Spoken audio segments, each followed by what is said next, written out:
Што аб'ядноўвае саладуху і беларускую армію? Чаму не відаць Лукашэнку? А таксама ці не пачнецца пасля малочнай справы справа мясная? Вітаем, сябры! Гэта наша Ніва, і зараз мы ўсё вам раскажам.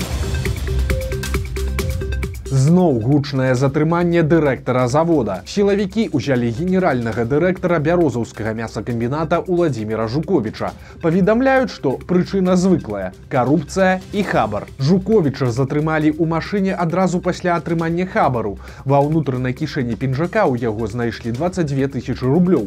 Грошы Жуковічу перадаў заснавальнік кампаніі Мідтрейд Інвест Сяргей Орлікаў. Ён плаціў за заключэнне дамовы на пастаўкі харчовых дабавак для камбіната. Орлікава, дарэчы, таксама затрымалі. На Дзярж-ТБ кажуць, што ён даваў Жуковічу па 7 тысяч рублёў раз на квартал, мінімум з 2015 года.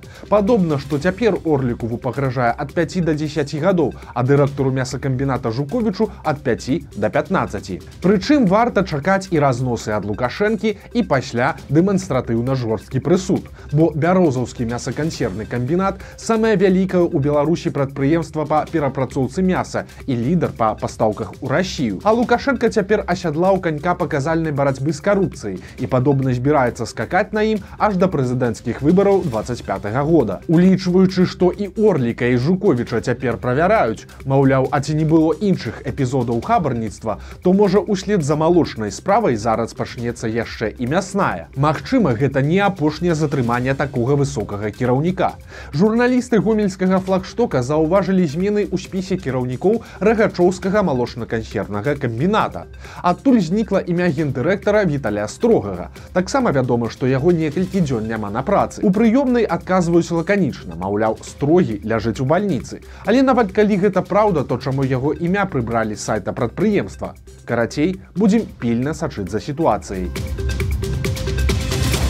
Лукашенко прыляцеў у Арабскія Эміраты і знік. Яшчэ учора ён прыбыў для ўдзелу ў міжнародным кліматычным саміце, што пройдзе ў Дубаі. Але ж няма ніякай інфармацыі пра нейкія лукашэнкаўскія выступы альбо сустрэчы. Яго прэс-служба, якая так любіць справаздачыцца пра кожны крок, таксама маўчыць. Няма ані фота, ані відэа. Паказалі толькі кадры з учорашняга прылёту. А цяпер цішыня. Праўда, хвалявацца, альбо радавацца не варта. Падобна, што Лукашенко проста вырашыў зладзіць сабе міні-адпачынак, бо раней ён ужо не раз знікаў на пару дзён якраз такі падчас паездак у Эміраты. Звычайна гэта гучна называлася афіцыйным візітам, але па факце было кароткімі вакацыямі. Апошні раз такое адбылося зусім нядаўна, у гэтым студзені. Тады пра Лукашэнку нічога не было чуваць аж 3 дні, а пасля раптам з'явілася легендарнае відэа, дзе ён п'е гарэлку за перамогі Сабаленкі ў кампаніі Цяцерына і Шпіца Ункі. Так што і цяпер раней ці пазней ён знойдзецца.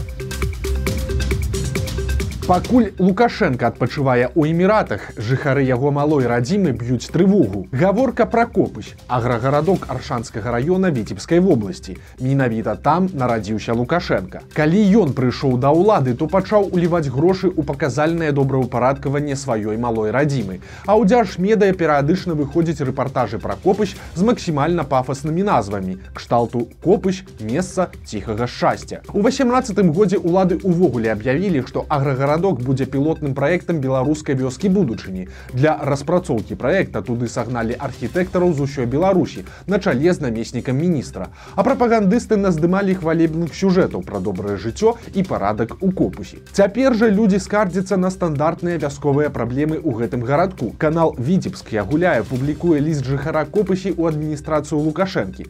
Мужчына піша, што насельніцтва гарадка імкліва скарачаецца. Цяпер у Копусе жыве ўсяго толькі 400 чалавек.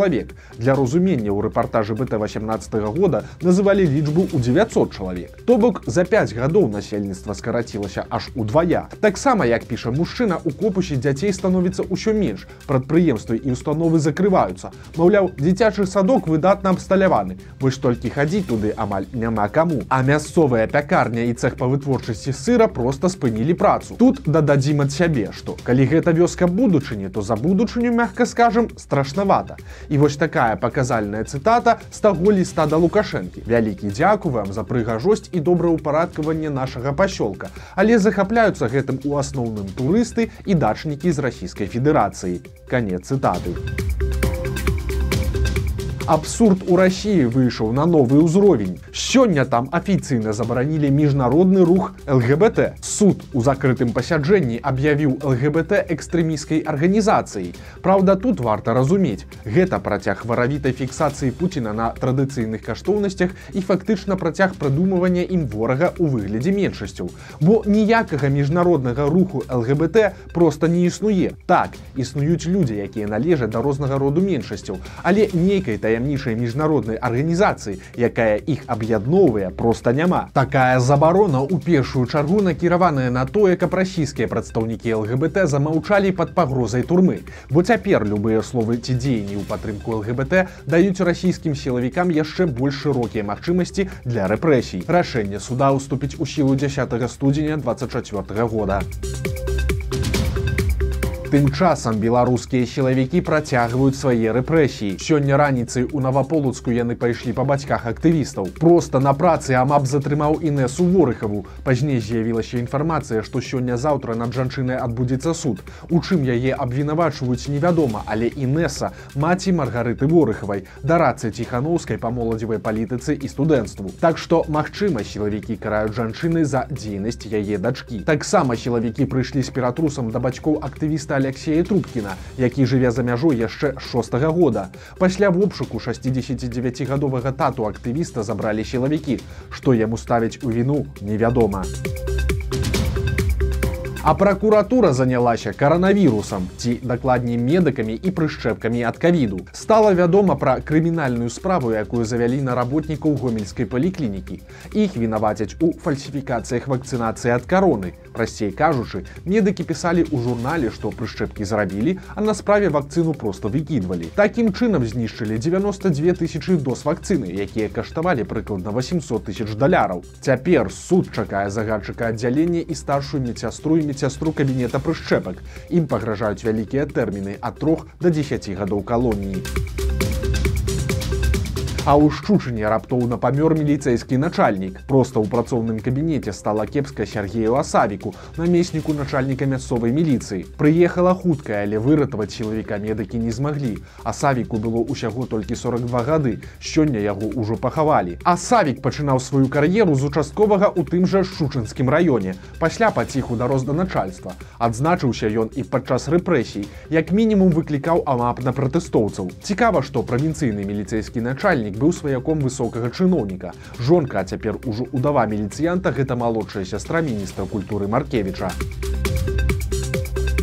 Беларускі мультимільянер абверг сваю эміграцыю. Бізнесмен і ўладальнік дарыды Уладзімір Дзялендзік нядаўна стаў героем артыкула партала Трыбуна.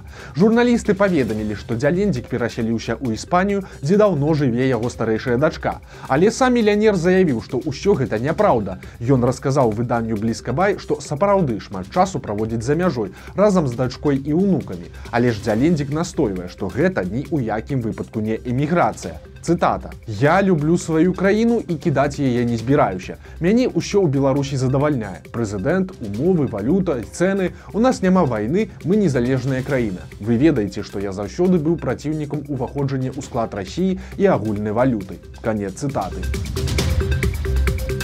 Прыгразілі ператрусам і адабралі грошы. Двое жыхароў Гродна паверылі махлярам, якія прадставіліся беларускімі сілавікамі. Абодвум пазванілі незнаёмцы і заявілі: «Гэта следчы камітэт. Вас падазраюць у фінансаванні украінскай арміі. Чакайце дома в обшук». Затым гэтыя фэйкавыя следчыя папярэдзілі сваіх ахвяр. Маўляў, калі у вас дома знойдзем нейкія грошы, то канфіскуем. Таму усе фінансы лепш пакласці на картку, а рэквізіты ад яе перадаць гэтым самым нібыта следчым. Гродзенцаў не насцярожыла, што беларускія сілавікі раптам тэлефануюць, па-першае, на Viber, а па-другое, з расійскіх і украінскіх нумароў. Людзі спалохаліся, зрабілі ўсё, што ім сказалі тэлефонныя суразмоўцы, і ў выніку засталіся без грошай. Цяпер гэтых так званых следчых шукае міліцыя. Саладуха спецыяльнага прызначэння ці наша любімая рубрыка без каментароў. Беларускія вайскоўцы замовілі сабе Александра Саладуху і прывезлі яго ў барысаўскі вучэбны цэнтр, які знаходзіцца ў Печах.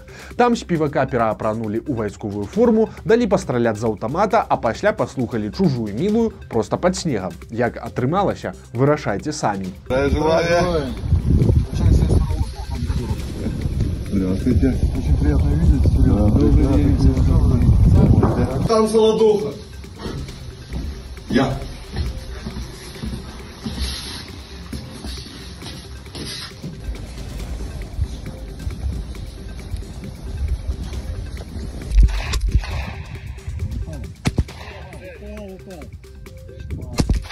И не поможет слеза, поцеловать не хочется. Почти твои глаза, правое крыло. А ў лунінцы падрастае будучы кіроўца. Мясцовы хлопец з кардону і дапаможных матэрыялаў проста пасярод кватэры зрабіў сапраўдную кабіну дальнабойніка. Прычым гэта не проста нейкая выдумка, а кабіна канкрэтнага грузавіка Mercedes-Benz Actros. Усе дэталі ў аглядзе ад самого аўтара. Делаю Mercedes Actros. Что тут сделал? Я сделал руль и обшил его. Сделал кружелек, ручник и обшил его кожей. Кнопочки, подстаканник, магнитола, печка, крючок, флажки сделал, полочка, еще кнопки, свет и печка. Еще сделал коробку передач, тоже обшил ее кожей, и ручка, и кожух с делителем и пониженной и повышенной. Сделал педали, поворотники. И сделал, чтобы поднимался и опускался руль. Ждите в следующей части. Вось такія навіны чацвярга. Подписывайтесь на канал, ставьте лайки альбо дизлайки и выказывайте свои заўвагі ў каментарах. И, конечно, читайте нашу Ниву, глядите нашу Ниву и любите Беларусь. Сустрэнемся завтра.